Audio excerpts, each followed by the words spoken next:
मैं अपनी ज़िंदगी से बहुत खुश था। सब कुछ अपने दोस्तों को दिखाता और इतराते हुए कहता कि देखो मेरे पापा ने ये सब कुछ दुबई से भेजा है। सब कुछ इम्पोर्टेड है। मैं अपने पापा मम्मी का इकलौता बेटा हूँ। उनका जो कुछ है सब मेरा है। लाडला बेटा हूँ मैं उनका। लेकिन एक दिन फिर कुछ ऐसा हुआ कि मेरे पैरों तले की ज़मीन खिसक गई। मैं 10वीं क्लास में पढ़ रहा था। पढ़ाई में भी बहुत अच्छा था। मेरे पापा दुबई से ही मेरे लिए कपड़े, जूते, सनग्लासेस और पता नहीं क्या क्या भेजते थे। एक दिन मैं स्कूल से घर आया तो मम्मी ने बताया कि तुम्हारे पापा घर आ रहे हैं। परसों की उनकी फ़्लाइट है। मम्मी की ये बात सुनते ही मेरी तो जैसे दिवाली हो गई। मैंने पापा को फ़ोन किया और उनके सामने अपनी डिमांड रख दी। पापा दुबई से मेरे लिए ये वाली गेम लाना, ये वाला आईपैड लाना, इस ब्रांड के जूते लाना, अच्छे अच्छे कपड़े लाना। पापा ने हंसते हुए कहा कि ठीक है बेटा, मेरे हीरो, मैं सब कुछ लेकर आऊँगा तुम्हारे लिए। मैं बहुत खुश था और पापा के आने का बेसब्री से इंतज़ार करने लगा। और फिर मेरे पापा के आने का दिन भी आ गया। जैसे ही घर के बाहर टैक्सी आकर रुकी, मैं दौड़ता हुआ बाहर गया। मैंने देखा कि मेरे पापा टैक्सी से उतर रहे थे। मैं जाकर पापा के गले लग गया और मेरे पापा ने मेरा माथा चूम लिया। मम्मी ने भी खुश होते हुए कहा कि पापा को अंदर तो आने दो, ज़रा बैठने दो, इतनी दूर का सफ़र तय करके आ रहे हैं। पापा ने कहा, अरे मैं कौन सा पैदल भाग कर आ रहा हूँ, तुम मेरे बेटे को कुछ मत कहो। मेरा ध्यान तो बस पापा के सामान की तरफ था जो वे दुबई से अपने साथ लाए थे। मैंने पापा से कहा कि पाप मम्मी की बात मत सुनिए, मुझे दिखाइए कि आप मेरे लिए क्या क्या लाए हैं। मेरी सब चीज़ लाए हैं ना जो मैंने आपसे मंगवाई थी। पापा ने मम्मी से कहा कि आओ बैठो, तुम भी देखो कि मैं क्या क्या लाया हूँ तुम्हारे लिए और अमित के लिए। पापा 15 दिन की छुट्टी लेकर आए थे। वे 15 दिन कैसे गुजर गए पता ही नहीं चला।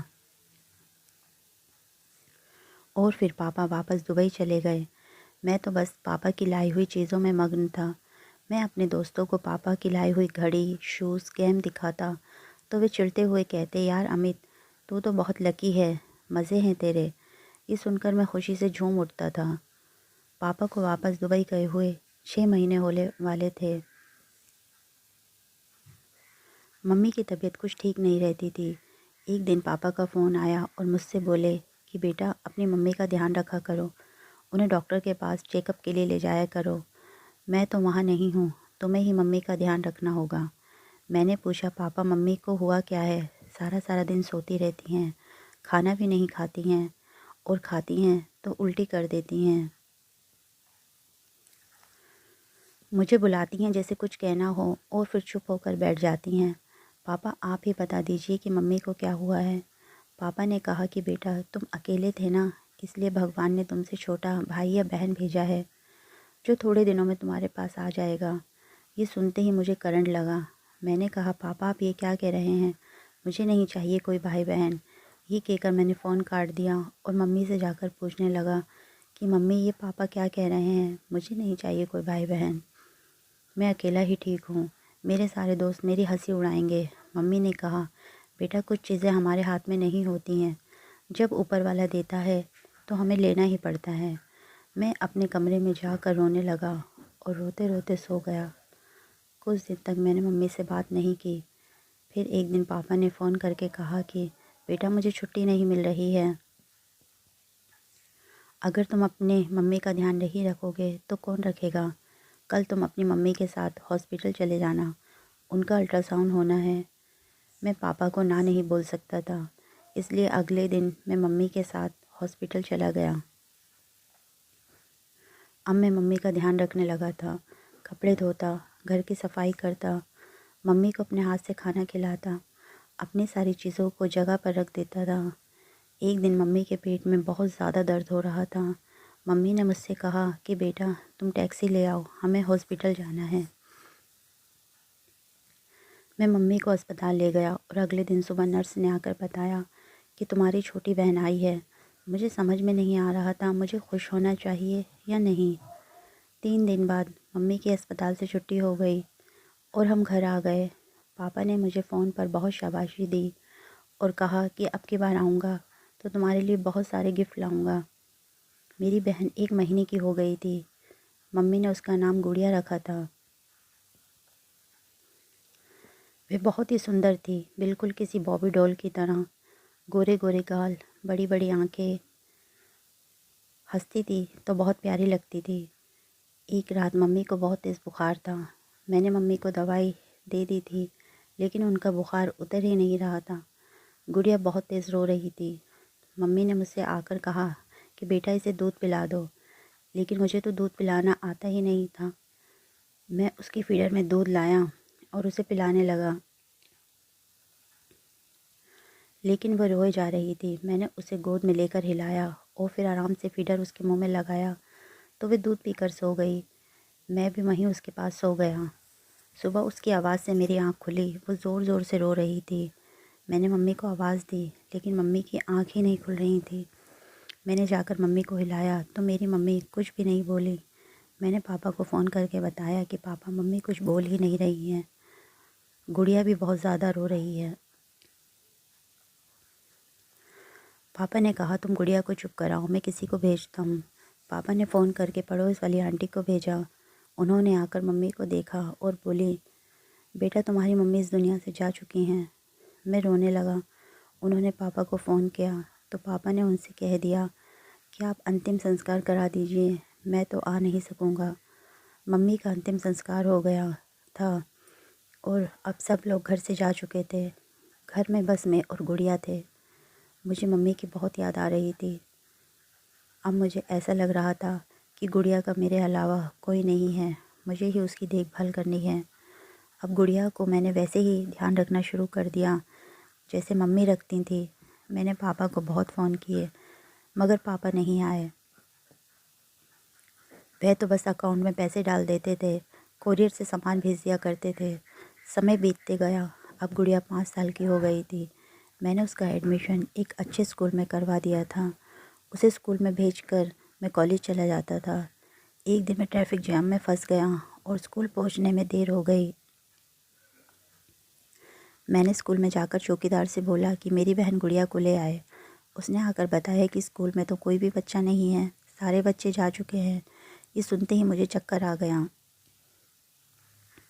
मैं उससे बोला कि मैं तो अभी आया हूँ और मेरे अलावा मेरे घर से कोई भी गुड़िया को लेकर नहीं जा सकता है। फिर वे कहाँ गई? स्कूल का एक एक कमरा, टॉयलेट, गार्डन सब जगह चेक कर लिया, मगर गुड़िया नहीं मिली। थक हार कर मैंने पुलिस में कंप्लेन लिखवा दी।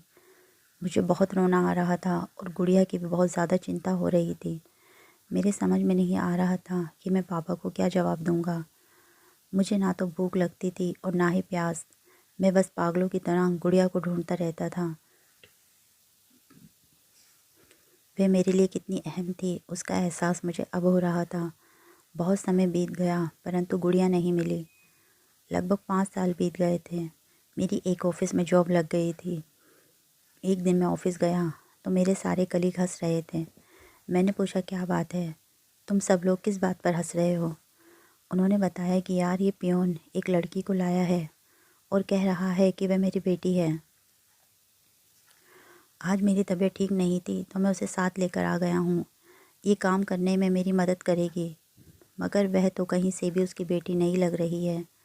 जब हमने उससे पूछा कि ये तुम्हारी बेटी तो कहीं से भी नहीं लग रही, इसे कहाँ से उठा कर लाए हो, तो वह हमें घूरता हुआ यहाँ से चला गया। मैं उनकी बातें सुनते सुनते अपनी फ़ाइल टेबल पर रखने लगा। तभी मेरे कानों में एक आवाज़ आई, भैया चाय। मैंने नज़रें उठाकर देखा कि एक लड़की हाथ में चाय की ट्रे लिए खड़ी हुई थी और मैं उसे देखता ही रह गया। वह तो बिल्कुल मेरी बहन गुड़िया जैसी थी। बड़ी बड़ी चमकदार आंखें, गोरी रंगत, बिल्कुल बॉबी डॉल की तरह। उसने फिर कहा, भैया चाय। मैंने हाँ कहते हुए जैसे ही ट्रे की तरफ हाथ बढ़ाया, मेरा हाथ चाय की ट्रे पर लग गया और चाय उसके हाथ पर गिर गई। वह रोने लगी। मैंने जल्दी से उसके हाथ में से ट्रे लेकर साइड में रखी और कहा, गुड़िया मुझे दिखाओ क्या हुआ है। मैंने जैसे ही उसका हाथ पकड़ा, मेरी नज़र उसकी कलाई पर पड़ी। उसके हाथ पर बिल्कुल वैसा ही बर्थ मार्क था जैसे गुड़िया के हाथ में था, एक काला मस्सा। मैं भी उसके साथ रोने लगा। तुम मेरी गुड़िया हो, मेरी बहन हो, मैं तुम्हें कितने सालों से ढूंढ रहा हूँ। वह हैरानी से मेरी बातें सुन रही थी। मैंने उससे कहा कि कहाँ है वह पियोन, मुझे उसके पास लेकर चलो। मैं उसका हाथ पकड़कर कैंटीन की तरफ चल पड़ा। बाकी सारे ऑफिस वाले भी हमारे पीछे पीछे कैंटीन में आ गए। वे पियोन वहीं पर ही बैठा हुआ था। मैंने जाकर उसका गिरेबान पकड़ लिया और चिल्लाने लगा कि अच्छा तुमने मेरी बहन को अगवा किया था, मैं अभी पुलिस को बुलाता हूँ। वे डर गया और कहने लगा, अमित सर मेरी बात तो सुनिए, मेरी कोई गलती नहीं है, इसे तो मेरी घरवाली लाई थी। उसने मुझे इसके बारे में कुछ नहीं बताया कि वह इसे कहाँ से लाई है। मैंने उससे कहा कि मुझे उसके पास अभी लेकर चलो। मैंने गुड़िया और पियोन को अपनी गाड़ी में बिठाया और हम पियोन की बताई हुई जगह पर पहुंच गए। वहाँ एक बस्ती में एक छोटे से कमरे में एक बूढ़ी औरत पलंग पर लेटी हुई थी। मैंने उसके करीब जाकर देखा तो मेरे होश उड़ गए, क्योंकि वह औरत उस स्कूल में आया थी जहाँ पर गुड़िया पढ़ती थी। मैंने उस पर चिल्लाते हुए कहा कि तुम्हें शर्म नहीं आई मेरी बहन को मुझसे अलग करते हुए, मैं अभी पुलिस को बुलाता हूँ। वह मुझे देखकर डर गई और रोने लगी। मेरे आगे गिड़गिड़ाते हुए बोली, बेटा मुझे माफ़ कर दो, मैं बहक गई थी, मेरी कोई औलाद नहीं थी। उस दिन जब तुम गुड़िया को लेने स्कूल नहीं आए तो मेरे मन में लालच आ गया। मैं सबकी नज़रें बचाकर गुड़िया को अपने साथ घर ले आई, लेकिन मुझे अपनी गलती का बहुत पछतावा था और देखो भगवान ने भी मुझे इसकी सज़ा दे दी है। उसने अपनी चादर उठाई और उसके शरीर पर कोट फैल रहा था। जब तक गुड़िया हमारी बातों से सब कुछ समझ चुकी थी, उसने मुझसे बड़े प्यार से कहा कि भैया इन्हें माफ़ कर दीजिए, इतने सालों में इन्होंने मुझे अपनी बेटी की तरह ही पाला है और अब तो मैं आपको मिल ही गई हूँ, मेरी खातिर इन्हें माफ़ कर दीजिए। मैंने अपनी बहन को गले लगा लिया और उन लोगों को माफ़ कर दिया। मैं अपनी बहन गुड़िया को अपने घर लेकर आ गया और फिर पापा को भी फ़ोन करके ये खुशखबरी सुनाई।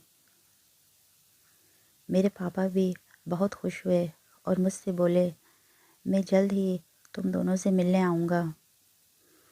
मेरी बहन मुझे वापस लौटाने के लिए मैंने भगवान को धन्यवाद कहा।